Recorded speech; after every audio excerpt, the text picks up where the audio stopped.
कलाहांडी जिला धर्मगढ़ ब्लॉक अंतर्गत टूरी हलदी ग्रामवासी विभिन्न समस्या को नहीं धर्मगढ़ उपजिलापाल और गोष्ठी उन्नयन अधिकारी फेराद हेबा सह एक दाबीपत्र देइछंती। गाँव विभिन्न समस्या दीर्घ दिन लगी रही, विशेषकर टूरी हलदी ठारू गड़ियाजोर और पिपिला पर्यंत रास्तार उभय पार्श्व लटाबुदा उठी जंगल सृष्टि होइछि, जहाद्वारा मनीष ठारू आरंभ कर जानवाहन जीवा आसिबा असंभव हो पड़ी। एपरिक विभिन्न समय दुर्घटना घटुथिबार नजर मध्य अछि। छात्र छात्री माने सही रास्ता दे जीवा आसिबा करुथुबा बेले केतेबेले जे कोन अघटन न घटिबो एहाकू एड़ाई दिया जाय न पारे। विपद संकुल होई पड़िथिबारु छात्र छात्री माने स्कूल कॉलेज जिबारे व्याघात सृष्टि होइछि। अन्यपटे टूरी हलदी गाँ को लक्ष्मी बस चलाइबा और अचल स्ट्रीट लाइटर मरामती करबा भली विभिन्न दाबीपत्र रे उल्लेख अछि। दाबीपत्र प्रदान समय छात्री कांचना नायक, टिकेश्वरी नाग, करीना नाग, टंकधर नाग, सरोज कुमार नाग, जगतानंद बाग, धबलेश्वर बाग, शुभन बाग, लक्ष्य प्रसाद नियल, गौसिंह नाग, देवेंद्र नाग, क्षत्रिय नाग, जगन्नाथ बाग, उपेंद्र बाग, माया तेजी, विश्वंभर नाग समेत अंचलर अनेक ग्रामवासी सेठारे उपस्थित थिले। दाबीपत्र प्रदान पर तुरंत धर्मगढ़ बीडीओ घटनास्थल में पहुंची रास्तार दुई पार्श्व उठी लटाबुदा को काटिदेबा पई गड़ियाजोर सरपंच को निर्देश देथिले।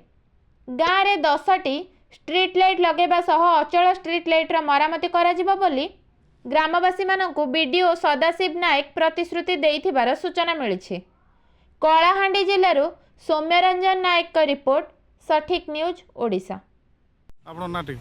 सरोज कुमार नाग क्या उपजिलापाल पाखे आइस सर। एक्चुअली आम आमर गाँ है टूरी हल्दी ग्राम पंचायत गड़ियाजोर। आज्ञा ये वर्षा दिन आम टूरी हल्दी जेना धर्मगढ़ आम जेन मुख्य रास्ता आमर जेन जीपी है गड़ियाजोर, तो दी तरह के आज्ञा बोलो जेन प्रकार घास मन मतलब उठी आज्ञा रास्ता पर दिसबार नहीं पूरा आगे पिचु रोड पूरा ढाकी जाए ना। आउर सर आमर ये गोटे सर जेनटा आज्ञा सर आम परला जा रास्ता से तरह के सर मैंने जिते प्रकार घास बना मैंने उठी मैंने रास्ता जीवा लगी पूरा सर गोटे बाइक गले ओडलो साइड नहीं हबार ना।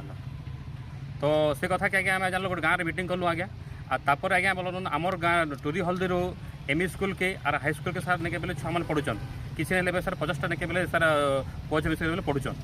तो कथा आज्ञा मैंने बोले मीटिंग कर आज्ञा मैंने आमर गड़ाजोर ग्राम पंचायत सरपंच महोदय जिनटा कि आम उदित कुमार नायक भी जनालु। तो से कहले कि मुझे आर डी डिपार्टमेंट बोले कथबार्ता हेली और आम पाखे तो फंड किसी नहीं ना आर आम ये बोले काଣା कर पार्मा बोले कहले। तापर सर आम कहलु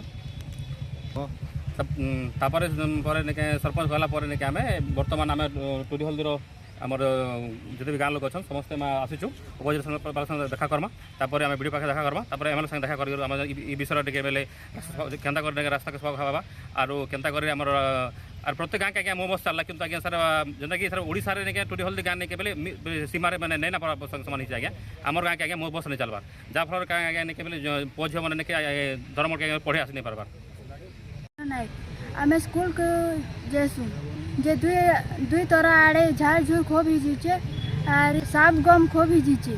आम स्कूल के आवा बेले एक्सीडेंट पुणे से आड़े नो गाड़ी आवाटा पुणे आम देखी नहीं पारवा गोटे तो आम एक्सीडेंट ही जीतला गाड़ी आवाटा के जीवाटा जानी हवा माने गोटे फोन देखी नहीं हवा खूब झाड़ झूड़ ही जीचे हेटा का आम सब कलेक्टर लोग आईसु जे आम झाड़ झूर के सबको सफा कर दियन जे आम स्कूल आवा जीवाटा लगुआ आसी पारमु। आरे आमर गाँव के बस आका नहीं आवा सबू गाँव के बस चालू छे।